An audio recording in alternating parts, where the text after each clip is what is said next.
Stories. This cow sold for $4 million. Cow? Why? It's Brazil's new $4 million super cow. It is named Vatina 19 FIV Mara Moveus. That's too many words. And you have to kill that cow, too, eventually. To eat it? Never name something you have to kill and eat. That's like the golden rule of being with animals you have to eat. Just set a Guinness World Record for the most expensive cow sold at an auction. It is, I would say, about 7.5 feet tall at the top, completely white. Got a big hump on it. It almost looks like a camel meets a unicorn, if I'm being honest. Oh, they got the hump right behind the neck? The hump, and then it's got like a unicorn horn on it. Vatina weighs more than 2,400 pounds, twice as heavy as a typical cow. More weight means more meat, and beef producers are hoping that this cow can breed a new generation of meatier cattle. So maybe they're not going to kill this one, they're just going to breed this one. Oh, that'd be cool. Yeah, for the cow. Yeah.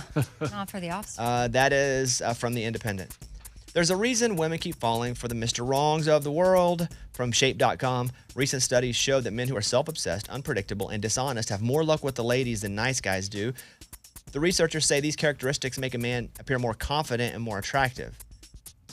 Yeah, I mean, there is a fine line between self-obsessed, unpredictable, and confident. Because, I mean, you can be like, man, that dude really knows himself. He's very confident. When really he's just self-obsessed and in love with himself. But the nice guy's really shy, so they don't even see any of that. Right, they're not getting in the mix. Yeah. They're just like, I'll just let that person have her. I love her, but she'll probably be happier with him. Yeah. Fortunately, other studies show that as women get older, they learn from their mistakes. They become less interested in bad boys and are drawn to men who make better long-term stable life partners. And that's why Morgan now has... I knew it was coming. Morgan is there. Yep.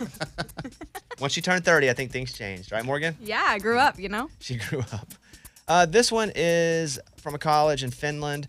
Finnish scientists are working to create a computer that understands what you're feeling while you're working on it. For instance, the system might offer somebody who's stressed by not only how hard they're hitting the keys, but also their temperature of their hands. Maybe they're listening to what they're saying. Soothing words of encouragement, or liven up a boring task with humor, or provide empathetic help when frustration mounts. So another way AI is being So AI wasted. can now be empathetic. Wasted. Yeah. Like, do cool stuff. I don't care about that. I saw yesterday on Instagram where this woman said, cool, they're going to have AI do like my accounting and computer work and learn how to do music and all this so I have more time at home to like spend with my kids and wash the dishes and clean the house. How about you make AI learn how to spend time with the kids and wash the dishes and clean the house, and I'll do the work. Yeah. That's funny. I thought that was pretty funny too. Porch pirates hit a home wearing Amazon vests. I admit I've looked these up too because I was... The vests? Yeah, I tried, and I'll tell you more about this later, but I tried to kill Morgan yesterday in Assassin and she saw me. Good clarification there. Wait, so you, okay. I had my water gun. I went to Morgan's house. I hid. It's the whole thing. We got very unlucky that she saw me. I'll talk about it later in the show. Did not kill her, although her neighbors were looking at me weird. I'm running through her neighbor with a big orange water gun, like a big water gun. But I did look it up because I was going to dress like an Amazon worker and go to her house. Because she wouldn't recognize you with the vest I was on? going to wear... What, like a beard? yeah, mustache beard. Oh, like yeah, I had the whole thing ready. Oh, okay. I had the whole thing ready. But then I thought, when does Amazon like knock on the door want to hang out with the person? Never. With a big water gun in their hand. Over the last week, police departments alerted their communities to watch for porch pirates disguised as legitimate Amazon workers. And what they're doing is they're getting online and buying these vests that look like an Amazon vest. The problem is Amazon, when they come to my house, sometimes they come in like their own car. Yeah. They're not even... When it's in an Amazon van, I don't think twice about it. Can't really get one of those for cheap. So that's an Amazon worker. But when someone drives up at 9:30 p.m. and they're in their own car, I'm like, this just seems extremely sus. Where I'm just like, should I go out? But then it's like, I don't want to get murdered. It is shady, though, until you see them wearing the vest. Then you're like, it's Amazon. They don't even always wear the vest when they get out of their own car. That's not good. No, it's just like somebody coming over to the house. That's from Fox News. TJ Maxx employees are wearing body cameras to combat shoplifting. See, I'd be terrible at this because I'd be pointing the camera at the person. Right. I'd be like, if it's like on my nipple, and I'd be like, huh? What are you doing over there? How's your day going? Looking awkward. Yeah, leaning it toward them. So body cameras with TJ Maxx employees, Marshall's employees, Home Goods employees, which are all TJX companies, they're wearing body cameras because they're going to try to catch folks. And what happens is you really can't see it and then go tackle them, but you can see it then post it. Oh, and then figure out So who the hope, person is. or just shame them even, or have people hear about it and not do it because they know the people have body cameras there. Do you think these body cams too are for like the employees so they don't like talk trash or they can monitor Big them Brother, more? TGX Big Brother, you're bit, saying? A little bit. So if you go and you want to steal from TJ Maxx, go over to Bed Bath & Beyond today or something. Switch it up. All right, that's from Fox 8. That's the news. Thank you. Bobby's Big Stories.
I have two versions of the same story.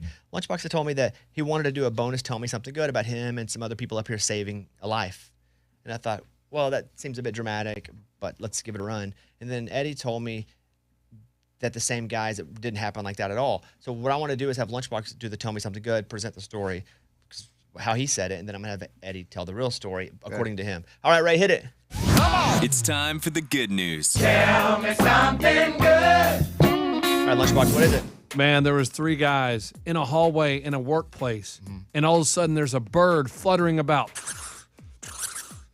And his wing is injured, damaged maybe. I don't know. We can't tell, but it can't get out of the building. It's freaking out. So 3 brave guys This said, building? yeah. You 3? Yeah, Eddie, their names, I was getting to that. Yeah. Their names were Scuba Steve, Eddie, and a guy named Lunchbox. Yeah. And they say, hey, guys, set a perimeter. Try to shoo it out the door. And it circled back and got hit, stuck behind a refrigerator. And the guys would not give up. They were determined.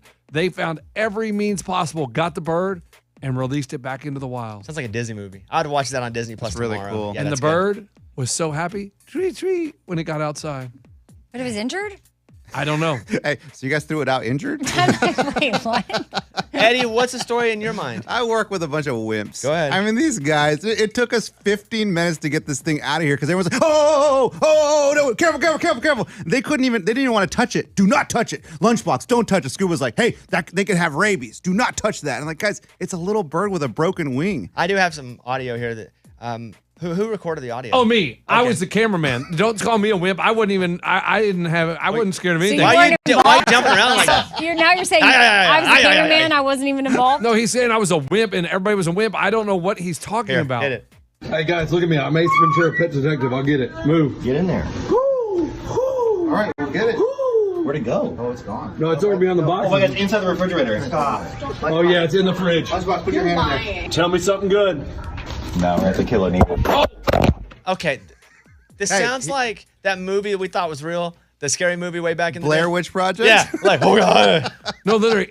You're scared too. No, I'm not. You just dropped the camera. Nobody wanted to touch the little bird. Dude, the bird was the size of your palm. It was went tiny. inside the back of the fridge, and they're all trying to dig their hands in there. And I'm like, guys, just take the fridge outside and let them out. That was the smartest thing you ever said. I mean, That was pretty smart. It was Yeah. really smart. Smart. Bird's okay? bird's great. We don't know that. They have no idea. We don't know that. Man, it was crazy though. I was like opened the door just to go to the parking garage and the bird just came in. I was like, guys, there's a bird in the building.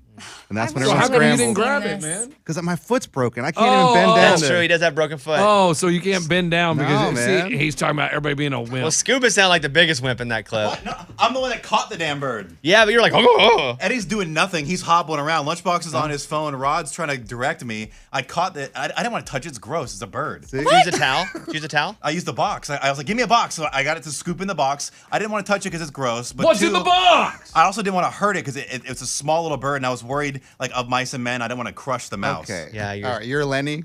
I'm Lenny. Yeah, I didn't want to crush the mouse, dude. Well, tell me something good. Good job, guys. That Yeah. was Tell Me Something Good.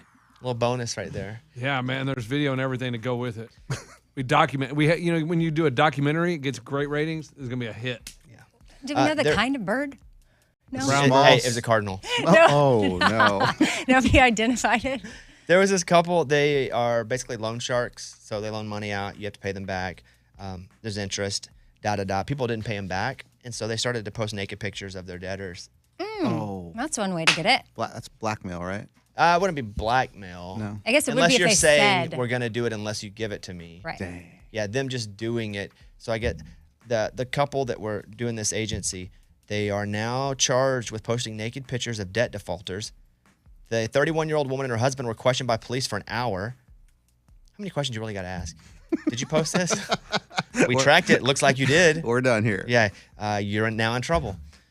Afterwards, the woman said they were shocked by the situation. They did not want to answer reporters' questions. The couple surrendered after learning that authorities went to search their house. They were charged with being loan sharks, posting pictures of naked people on computer systems, and then demanding repayment in an improper manner that damaged others' reputations. I wonder how they got the naked pictures. Do you have to like give them a picture of your wiener to get the money? I mean, Like, that sounds I'd like a to bad borrow deal. $1,000. Okay, I can give you that. 4% interest and a picture of your dong. Right. And you hear someone say, okay, sure. all right. Well, makes a lot of sense.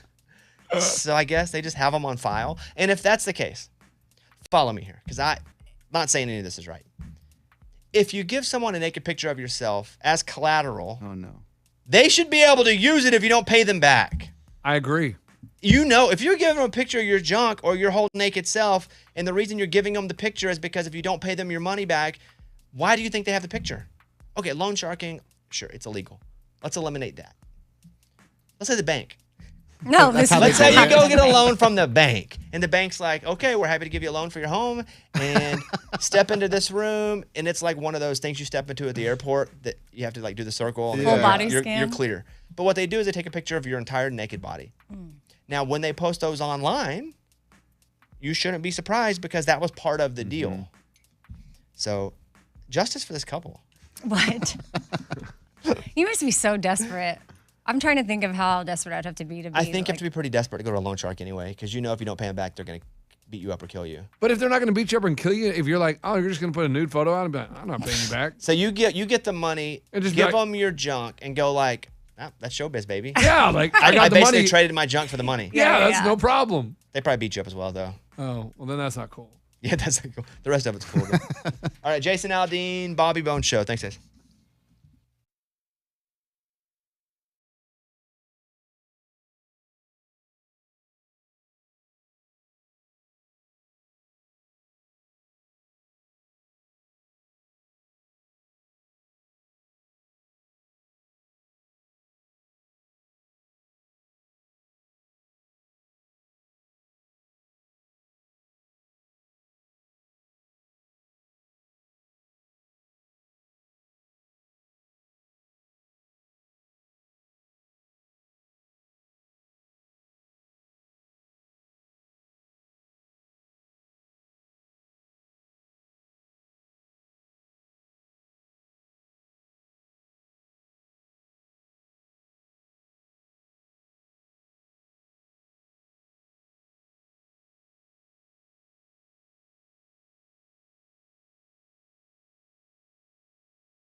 So I got a question. What is the protocol when you're going to like a concert or a sports event where you got a ticket that has a specific seat and you find your section, you find your row, you find your seats, and then somebody else is sitting in your seat? Do you just sit in an open seat that's close by? Because, I mean, the viewing experience is going to be pretty much the same. Or do you ask them to move? I don't know. I see both ways, but what if someone comes and says, hey, you're sitting in my seat, and then you got to stand up and you got to ask the other person, and it's this big domino effect. Would love to hear your thoughts. Thanks. That's Garrett, North Dakota. The answer is you say, hey, I think you're in my seat. And they look at their ticket and they act confused for a second, even though they know they're cheating and trying to steal your seat. Yeah. And they go, oh, my bad. 1 out of 7 times are they actually accidentally in the wrong seat. It has happened. Someone's like, oh, I thought this was F. Oh, I guess I'm in E. That's happened. But most of the time, it's somebody trying to jack a seat. So you can't do the thing where you go, I'll just sit beside them in the open seat, because then, that happens to you, and it's the whole situation. So you just go, hey, I think you're in my seat. And if they're lying, and I would assume you guys have done that, sat in the all the time. Yeah. You know, and you get out of Dodge, right? Yes. And you go and you kind of recalibrate and try to find another seat to steal. But you don't try to steal right away. You go back to the back and kind of look around. Oh, I'll scoot down 2 seats and be like, oh, yeah, here you go. Oh, no, I go to the restroom and like kill a little bit of time and then find another I would think section. you go to another section. Yes. However, you have to go. And if they're like, no, these are our seats, but they are your seats, you have to go get old blue hair to come. Oh, yeah, the wow. usher. Yeah. It's just like, man, I know. that's so annoying. Excuse me, sir, can I see your tickets? And they're like, here you go. And then they're like, no, these are not for you. And then they kick you out. It is so uncomfortable, though. I cringe when I have to do that. Like, I sometimes will just take the seat next to me and then deal with it if I have to. Yeah, because I don't like make people feel awkward. Even though I know that maybe they did that, I still don't want to call them out for it. I like to serve justice. Yeah. These are my seats. That's what's right. And you need to be moving because I paid for them. What I get scared of doing is, I've been with people before, let's just move up a couple rows. Nobody's been sitting there the whole show.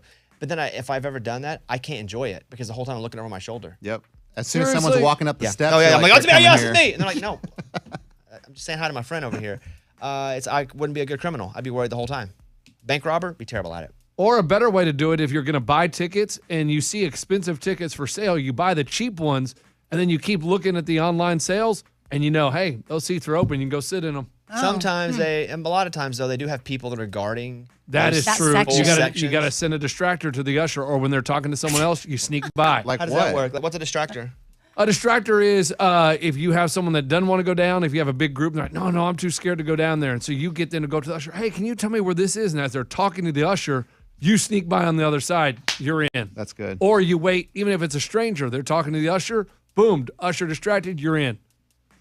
That's what you do. You look for a distractor. Yeah. Is that a common practice? Yeah. A lot of people do that. Where will you try to steal seats? What kinds of events? Any event. Doesn't matter. School play. Been doing it my whole life. Whole life. But why? Isn't it like a thrill? Well, no, because like when I was a kid, like I would go to Astros games in Houston. I couldn't sit in the expensive seats. And so I'd be way up top and I would just be like, all right, I'm going to go down to the expensive seats and try to hop around. I have a friend that sat and he did this. And so I would love for him to tell the story the real way because I got to fudge a couple details here. But he was at a Kansas City Royals game and he was like, I'm going to move down to those seats. And so he's sitting down in these seats, and there's some kids in the same seats, and they bring the camera over, and he was sitting in the Special Olympics section. No. They had brought a whole, and he was, Yeah. Hey, he was in the shot with all this, and he was just with, he was on Picked camera. the wrong seat. Yeah. that's awkward. That's like, I mean, I was at a Tiger Stadium one time, and there was a bunch of kids on the field before the game, and I was 17. And I was like, why are they on the field and I'm not? So I just climbed over the wall and walked out there with them. It was all Cub Scouts. Didn't realize that. I was the You biggest could have been one. the leader. Well, I was like having a lady take a picture of me against the outfield wall. I had no one with me to take a picture, so I had like the usher lady, and I'm taller than these kids, and she's probably thinking, well, why isn't your parent taking a picture of you? But yeah, I got a picture of me against the outfield wall and everything. And How old were you? 17. And they were? 8. There are older Calvin Boy Scouts Boy for No, you'd sure. be like 17. That's an Eagle Scout. Yeah, I guess that would be a Boy Yeah. Scout. There are a lot of times, if you just act like you know what you're doing and where you're going, they don't stop you. Yes. Nobody messes with you. And I've only learned that from being allowed to be in places. And I'm just like, I'm supposed to be here. So I don't even like check out to walk through. And they never stop me. where I'm like, man, if I just had this confidence, it's like generally how life is too. If you just have confidence, a lot of people will just go, oh, they must know what they're doing. They deserve to be here. Yeah, but let's I not can't promote that. exude it. It's not good to do that, though. But you have to exude it. You have to learn how to exude it. I know I need to learn, but I mean, we'll be at work things where I am literally supposed to be there and I don't have my pass for whatever reason. Like we're back and forth. Maybe I left it in another room and I'm like, just own it. You're supposed to be here because literally I am supposed to be there. And I still get pulled aside. Ma'am, where's your pass? They revoke her pass. All right, Luke Combs, Fast Car, Bobby Bones Show. Thank you, guys.